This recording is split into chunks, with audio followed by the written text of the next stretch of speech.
Lalu apa urgensi revisi Undang-Undang TNI dan benarkah membuka peluang lebih besar kepada prajurit TNI mengisi jabatan sipil? Kita bahas bersama anggota Komisi 1 DPR RI dari fraksi PKB, Syamsu Rizal, dan peneliti imparsial Al-Araf. Selamat malam Bapak-Bapak. Selamat malam, Assalamualaikum Waalaikumsalam warahmatullahi wabarakatuh. Selamat malam Mas, Assalamualaikum warahmatullahi wabarakatuh. Baik, saya ke Pak Rizal dulu. DPR kan tetap melanjutkan pembahasan nih Pak Rizal. Revisi Undang-Undang TNI juga tetap dibahas. Meskipun banyak sekali resistensi dari publik begitu. Alasannya apa nih, Pak Rizal? Pertama-tama terima kasih banyak Mas Radi, Mas Al-Araf, terima kasih banyak. Yang pasti Undang-Undang TNI ini, usul revisinya ini sudah berlangsung ya kurang lebih 10 tahun lah. Dari ini adalah warisan dari periode yang lalu yang kemudian dilanjutkan tahun ini dan ini masuk menjadi prolegnas untuk tahun 2025 sekarang. Dan tentu urgensinya itu adalah bagaimana memastikan sumber daya yang ada di TNI dan juga sumber daya yang lain di negara ini bisa sebesar-besarnya dimanfaatkan untuk kesejahteraan masyarakat. Nah, terlepas dari proses itulah kemudian ada beberapa pasal yang mungkin menimbulkan interpretasi yang berbeda dari berbagai pihak. Dan ini yang mau dipertemukan. Sehingga seperti saya juga saat ini lagi di Makassar, lagi ngobrol-ngobrol dengan teman-teman PIK Ornob, lagi ngobrol-ngobrol dengan teman-teman polisi, tentara, dan beberapa pihak termasuk BIN tadi siang untuk mencoba menyerap perspektif seperti apa sih sebenarnya yang tanda kutip ditakuti oleh pekerja demokrasi, oleh kalangan sipil, dan apa yang diharapkan oleh TNI itu yang semuanya ini kemudian kami akan diskusikan baik-baik dan insya Allah nanti akan kita bahas betul yang mana yang sebesar-besarnya untuk kemakmuran atau untuk kesejahteraan rakyat. Karena visinya juga kurang lebih sama-sama kita ingin supaya ada percepatan-percepatan dengan kondisi yang begitu dinamis saat ini, kita harus terbuka terhadap berbagai macam peluang dan sumber daya yang dimiliki oleh bangsa ini. Karena Pak Presiden Prabowo juga sudah berkomitmen untuk menggunakan sebesar-besarnya sumber daya yang dimiliki oleh bangsa ini untuk bisa melompat jauh ke depan untuk menyambut Indonesia Emas 2045. Dan semangat inilah yang kemudian mendasari kita untuk menerima revisi ini, kemudian dijadikan sebagai hak inisiatif DPR, dan sedapat mungkin kita juga ingin memberikan banyak catatan-catatan sehingga pada kesempatan yang kemarin itu Mas Al-Araf juga bersama dengan teman-teman dari Imparsial, dari Setara, dan dari berbagai kelembagaan lainnya itu memberikan masukannya, kami sampaikan penghargaan dan terima kasih banyak, dan insya Allah akan kami ramu dan akan kami lanjutkan juga dengan diskusi-diskusi publik. Intinya adalah legal draft yang ada sekarang ini bukan hal yang tabu untuk mendapatkan perbaikan-perbaikan. Tentu dengan berorientasi pada masukan-masukan yang orientasinya sekali lagi itu adalah untuk mempercepat kesejahteraan masyarakat. Demikian. Yang saya pahami juga demikian memang. Tadi juga senada dengan pernyataan Panglima TNI Jenderal Agus Subianto begitu ya, bahwa ini sebenarnya pelibatan TNI dalam program-program pemerintah sangat penting untuk akselerasi program-program pemerintah. Tapi pertanyaan saya begini, apakah kalau bukan TNI program-program itu tidak akan berjalan dengan baik, Pak Rizal? Saya pikir TNI itu merupakan satu entitas negara, entitas pemerintahan yang memiliki keunikan sendiri. Saya pernah menjadi wakil wali kota di Makassar dan beberapa kali kita bekerja sama dengan institusi TNI. Pengerukan laut, pengerukan sedimen kanal, kemudian Kantipmas, bahkan kita minta bantuan, minta pendampingan dan seterusnya. Artinya ada beberapa hal yang keterlibatan TNI itu memberikan akselerasi yang positif. Tentu takarannya ini yang kita mau cari, yang mana yang paling pas. Jangan semuanya boleh, karena memang kewenangan utamanya bukan di situ. Tetapi kita ingin supaya kelebihan yang dimiliki oleh institusi TNI itu juga bisa dimanfaatkan dengan baik. Bukan cuma oleh pemerintah, oleh masyarakat, kemudian juga oleh institusi lain, oleh kementerian, oleh polisi, oleh siapa saja yang bisa memanfaatkan secara positif. Kira-kira filosofinya di situ, Mas. Kalau gitu saya ke Bung Araf. Bung Araf, kalau mendengarkan penjelasan Pak Rizal tadi, tidak semua tugas juga diberikan ke TNI. Nah, dengan penjelasan ini apakah Anda masih menutup pintu rapat-rapat untuk TNI berada di dalam pemerintahan, atau ada perspektif lain jika mendengarkan penjelasan tadi? Ya, memang pada dasarnya pembentukan militer di negara manapun, termasuk di Indonesia dalam TNI adalah memiliki fungsi sebagai alat pertahanan negara.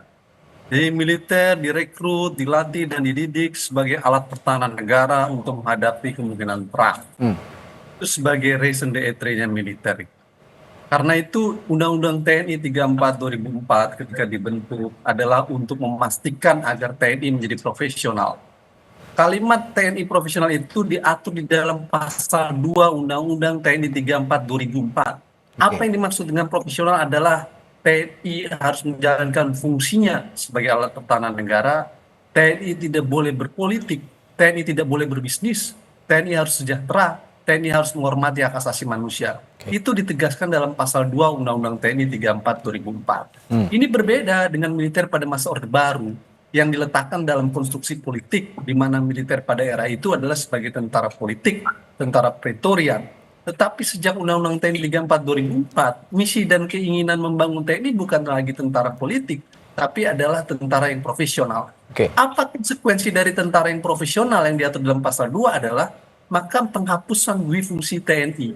Salah satu yang dihapus dari fungsi TNI adalah TNI tidak aktif, tidak boleh menduduki jabatan sipil.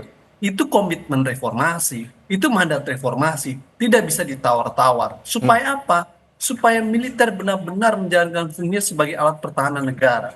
Setelah Oke. 20 tahun ini, secara normatif aturan itu masih berlaku. Nah, sekarang rancangan undang-undang TNI ingin merubah aturan itu dengan menempatkan TNI aktif di luar di dalam jabatan-jabatan sipil. Ini Ya. sudah pasti akan melemahkan profesionalisme TNI karena secara prinsip pasal 2 Undang-Undang TNI menjelaskan bahwa fungsi utama TNI adalah sebagai alat pertahanan negara, Pertahanan bukan negara. duduk di Oke. jabatan sipil.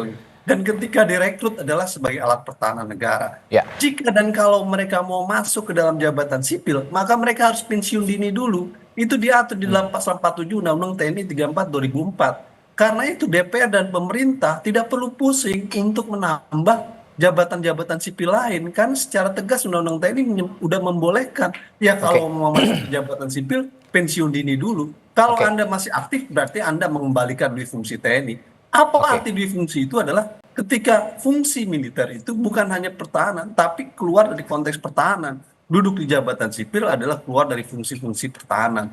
Jadi menurut saya DPR sebenarnya cukup sangat memahami apa filosofi rasiologis Undang-Undang 34 2004 adalah untuk memastikan profesionalisme. Oke. Apa yang terjadi sekarang, RUU TNI itu akan membuka ruang mundurnya profesionalisme karena mendorong ke jabatan sipil. Ya. Belum lagi dampak lanjutan ke birokrasi sipil kalau kemudian itu masuk. Itu Mas. Oke, ini kan sebenarnya ada contoh juga ya yang real begitu saat ini di pemerintahan saat ini. Saya contohkan salah satu saja, ada Letnan Kolonel Infantri Teddy Indrawijaya. Ini menduduki jabatan sebagai sekretaris kabinet begitu. Nah, Anda melihat Bung Araf, kedudukan Letkol Teddy ini sekarang sudah berpangkat Letkol, sudah naik pangkat nih. Bagaimana Anda melihat apakah Anda juga mengatakan bahwa ini akan mengganggu birokrasi begitu. Anda melihat dispute-nya di mana? Kedudukan misalnya saja ya, kita mencontohkan Letnan Kolonel Teddy ini.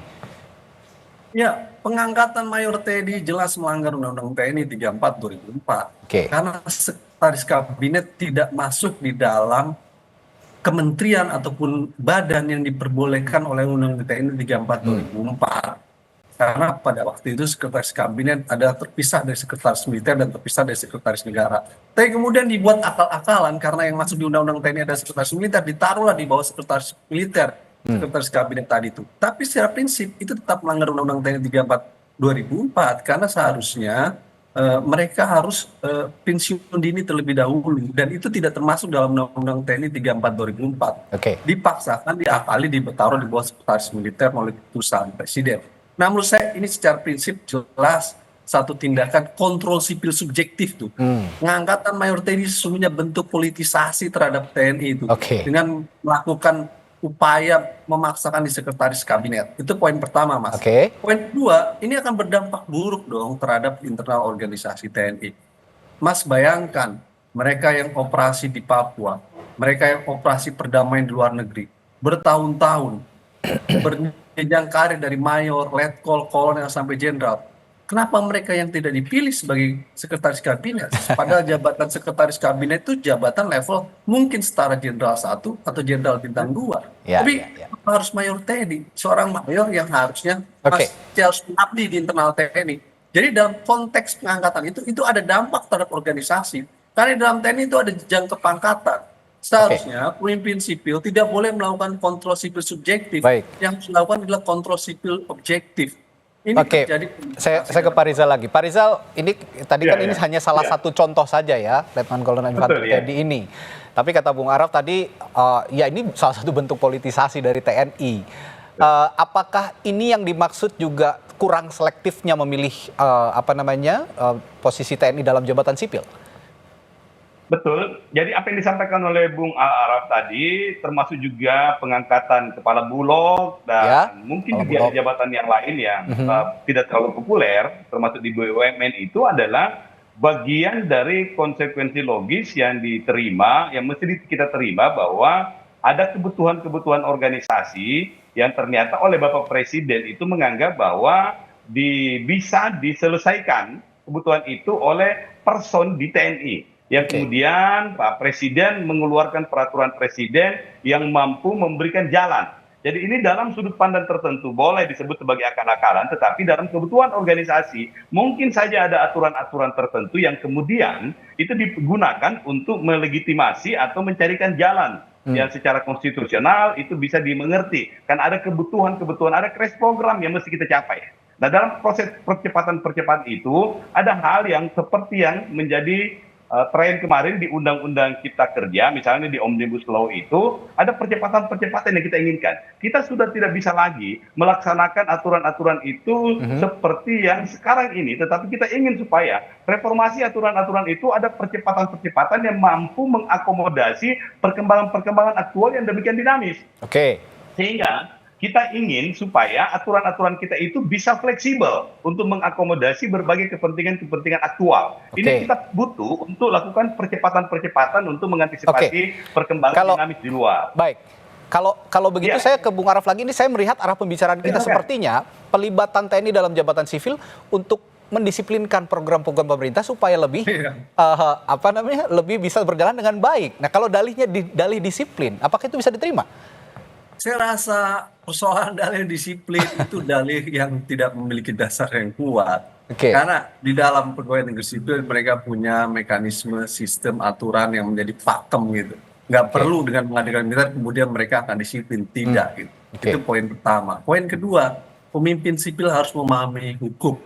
Di dalam negara hukum, hukum yang existing hari ini adalah Undang-Undang TNI 34 2004 gitu. Dalam konteks itu Kepala Bulog, Sekretaris Kabinet tidak masuk diatur dalam Undang-Undang TNI 34 2004. Nggak Oke. bisa dipaksakan karena alasan kebutuhan kemudian hukum dilanggar. Kalau itu yang terjadi kita bukan negara hukum, tapi kita negara kekuasaan. Betul. Oke. Kita bukan Reichstat tuh, tapi kita Ya, Machtstaat. itu yang Nggak sama-sama kita bisa, pahami. dengan atas dasar kebutuhan kemudian undang-undang ditabrak dan dilanggar. Tidak ada alasan itu. Menurut saya tetap Oke. itu melanggar Undang-Undang TNI Baik. 34. Jadi artinya ini tugasnya Ketiga, Pak. soal kebutuhan, Ya. saya nggak yakin soal kebutuhan itu, Mas. Oke. Soal kebutuhan itu, Bulog atau Ah. Sekretaris Kabinet, banyak mereka yang memiliki kompetensi yang lebih Ya. untuk bisa menduduki jabatan itu. Ini bentuk militerisasi sipil di dalam ruang-ruang kehidupan sipil Baik. yang kita sebut ada normalisasi militer dalam kehidupan sipil dalam negara demokrasi. Oke. Kalau ini dibiarkan, kita bisa masuk jurang otoritarianisme baru. Ini Betul. bahaya. Baik, ini berarti tugasnya Pak Rizal juga ini untuk memoderasi lagi nanti di DPR karena Ya. masih dalam pembahasan supaya Undang-Undang TNI ini memberikan revisi Undang-Undang TNI ini memberikan perspektif yang paling moderat kepada publik, yang paling bisa diterima oleh publik, dan yang paling penting tidak menyalahgunakan jabatan TNI dalam jabatan sipil. Setuju, Terima setuju, kasih setuju. Pak Rizal, Bung Araf telah Terima kasih. berbagi informasi dan perspektif Sama-sama. ini. Sapa Indonesia Terima Malam. kasih. Mas.